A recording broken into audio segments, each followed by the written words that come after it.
दें, टीएमसी ने अफगानिस्तान के मुद्दे पर जो सर्वदलीय बैठक बुलाई, उसी दौरान सीए का विरोध टीएमसी की तरफ से किया गया। न्यूज 18 के यतेंद्र शर्मा की यह खबर है। और सभी दलों की बैठक में जिस वक्त अफगानिस्तान के संकट पर बात हो रही थी, उसी समय टीएमसी के नेता सौगत रॉय ने विरोध किया। नीरज इस वक्त हमारे साथ मौजूद है, उनके साथ सौगत रॉय भी मौजूद है। Neeraj, over to you. बिल्कुल, सौगातो राय टीएमसी के वरिष्ठ नेता और सांसद इस वक्त हमारे साथ मौजूद हैं और टीएमसी ने बहुत मजबूती से दो मसलों पे सर्वदलीय बैठक में अपनी बात रखी। दूसरे मसलों पे भी बातचीत करेंगे रितिका, लेकिन सबसे पहले पूछते हैं कि वो कौन मसले हैं जिसका जिक्र आज की बैठक में इन्होंने किया। सर, दो महत्वपूर्ण कौन से मसले थे जिनको आपने सरकार के सामने रखा, आपकी पार्टी ने रखा?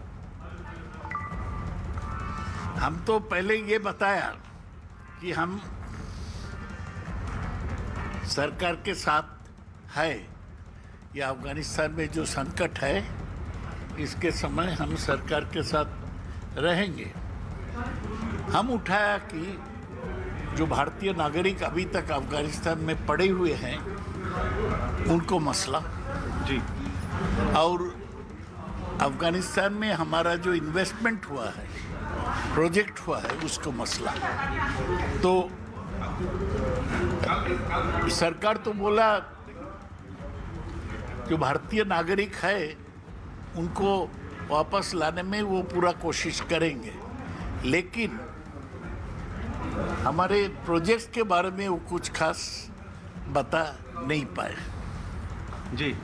लेकिन एक आपने नागरिकता संशोधन कानून का भी मसला उठाया। नागरिकता संशोधन कानून को बोला कि एक मंत्री इस बीच में ये उठाया कि इसीलिए सिटीजनशिप अमेंडमेंट एक्ट सीए का जरूरत है।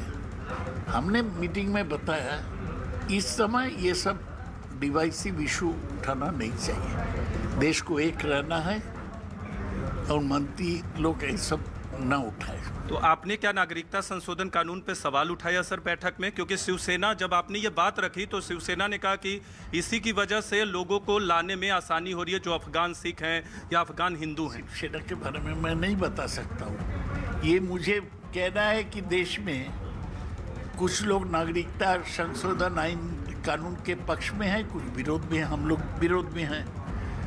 अगर हम अफगानिस्तान के बारे में सब लोग एक साथ मिल के काम करेंगे तो ये सब उठाने का जरूरत क्या है इस सिलसिले में? सर, आपकी पार्टी भी अल्पसंख्यकों की बात करते, चाहे अल्पसंख्यक समुदाय से कोई भी समुदाय हो, तो आपको नहीं लगता कि अगर अफगानिस्तान से अफगानी सिख या अफगानी हिंदू या दूसरे अल्पसंख्यकों को लाना है तो उसमें नागरिकता संशोधन कानून हेल्पफुल होगा? नहीं, कुछ जरूर एक से ही ला सकते हैं जी।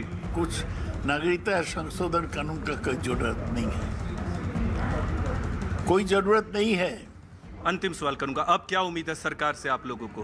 क्योंकि ये भी बार बार कहा जा रहा है कि wait and watch policy Taliban को लेकर अपनाएंगे। हाँ, सरकार से यही हमारी सलाह है कि कठिन स्थिति है, स्थिति पर नजर रखा जाए। देश जब समर्थन कर रहा है सरकार को,